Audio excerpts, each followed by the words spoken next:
Mike Radich here, and I'm now joined on the phone by MMA up-and-comer Evan Cutts. Evan, how are you? I'm doing well, man. Just getting taking this last week to get prepared, and kind of on a short notice. So I've been pushing myself these past few days. Your short notice fight will be at Legacy FC 11. You're fighting Lee King. I'm curious, how did this fight come together? I know that he was supposed to fight Jamie Varner. Varner now in the UFC. Were you pursuing them? Did they come to you? How did this fight come together?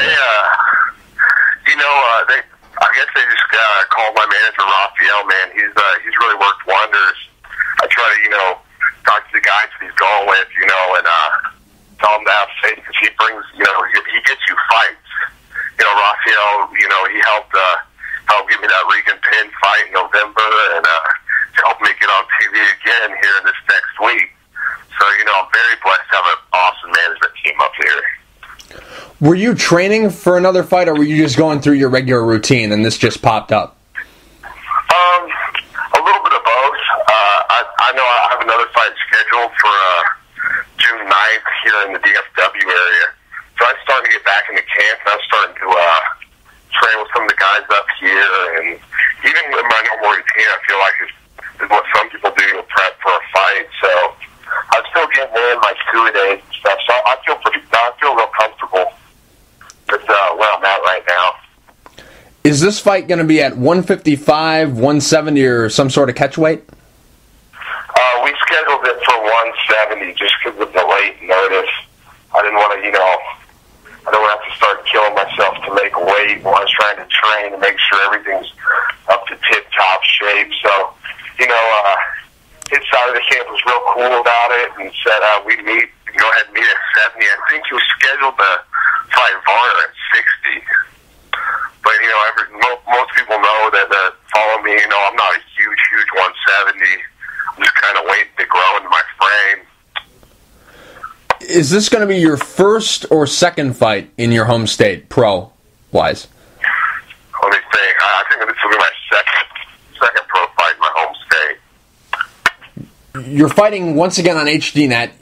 This will be your fourth pro fight, and, 2 fights already on live TV, and HDNet's got a really good following. How pleased are you with the way your career is going so far?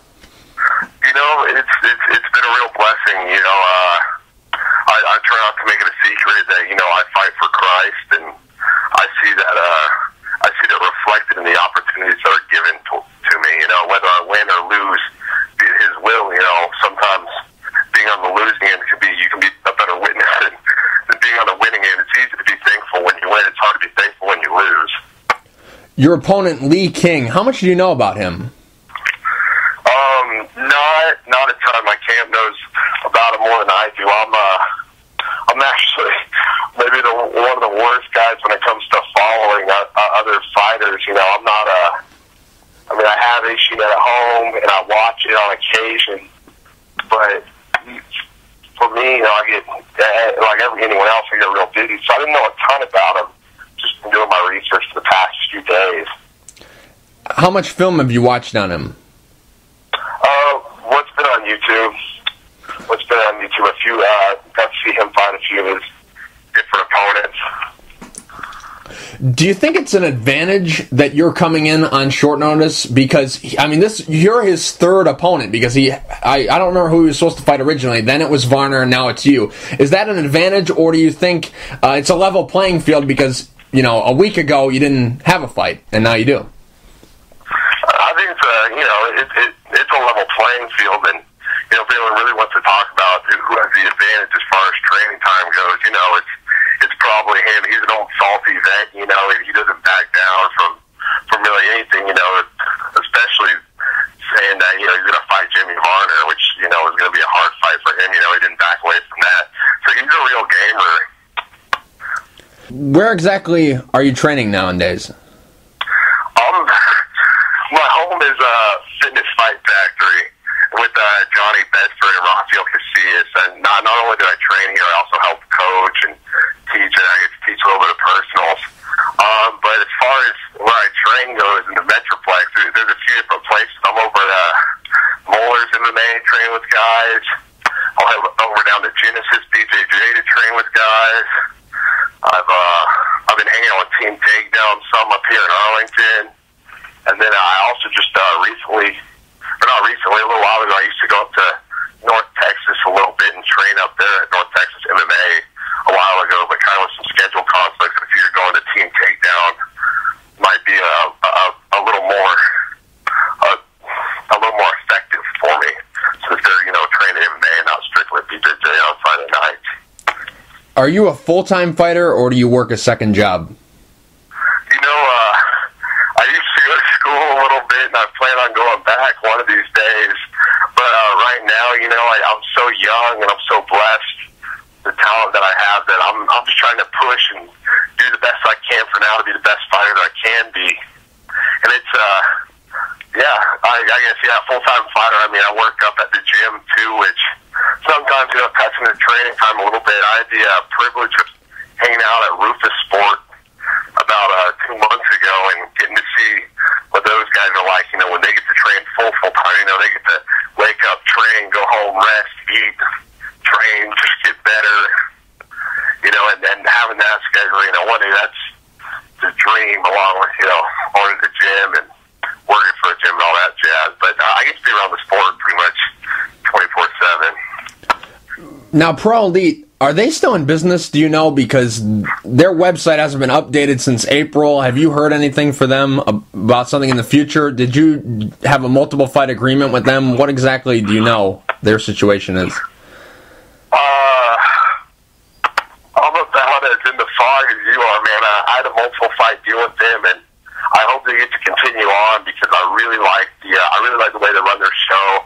I really like all the guys up there. They were very welcoming to me, very, very cool guys. I hope to work with them in the future. But, there's been rumors of upcoming shows of Pro League number 4 coming up. And we're just kind of on the sidelines waiting. I did a multiple fight deal. I am signed with them, but they gave me permission to go outside that. So they're being real cool about that. I know you can't speak a whole lot about your game plan, but what are you thinking going into the fight? Are you thinking that you got to get it over with real quick because maybe your gas tank, is that going to be a factor? Are you just thinking, what exactly are you thinking? I'll let you tell me. I feel like my gas tank's pretty okay. I try to always stay in some sort of fight shape, just in case something comes up late notice. That's how these guys are getting in the UFCs. They're getting called on prelims because someone gets hurt or has to drop for one or another reasons.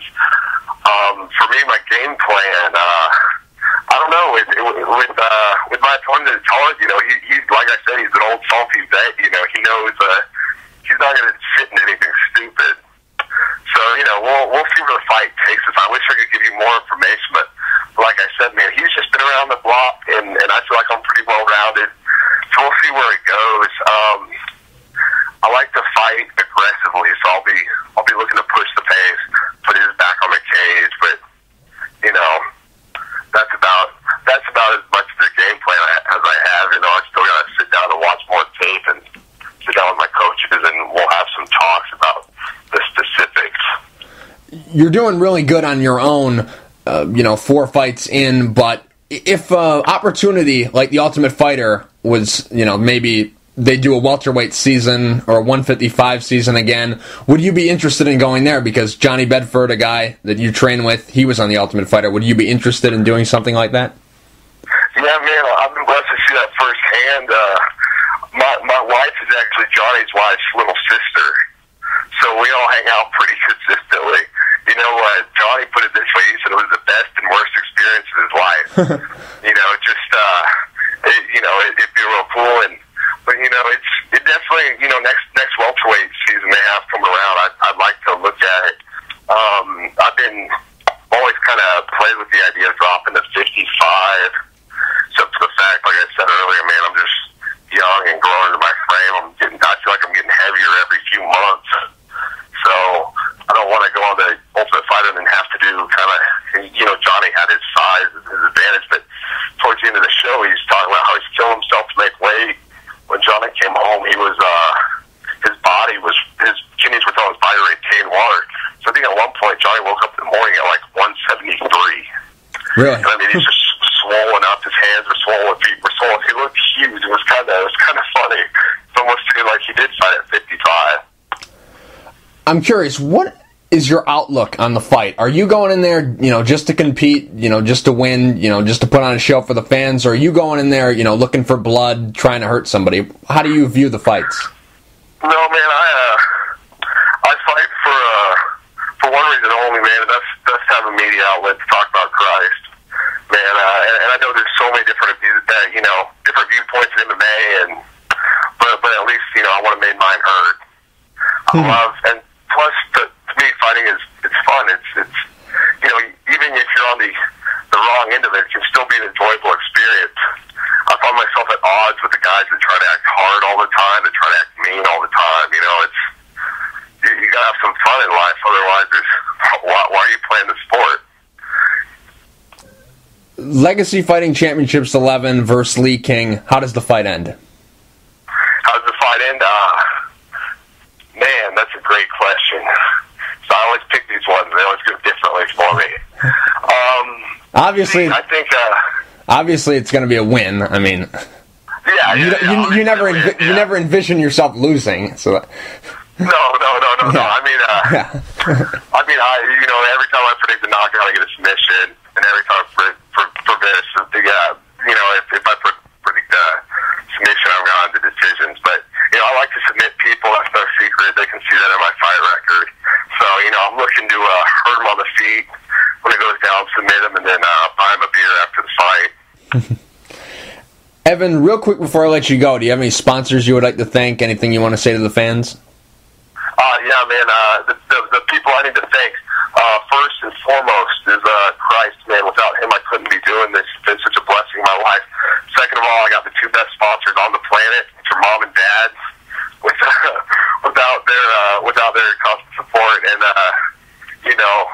really just helping me out on a day-to-day basis, whether it be helping watch the dogs or helping me financially a little bit.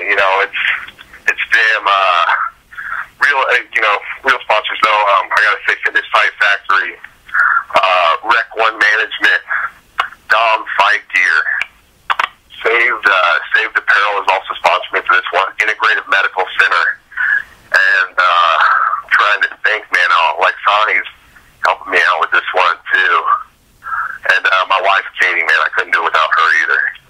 She really puts up with a lot, especially the days that I leave at 9 in the morning and come home at 10 at night. Mm-hmm. Evan, thank you for taking the time to talk. I really appreciate it. Good luck at Legacy FC 11 against Lee King. Thank you, brother, man. I hope to talk to you later. Anytime you want to talk, man, just give me a call. I'm always available.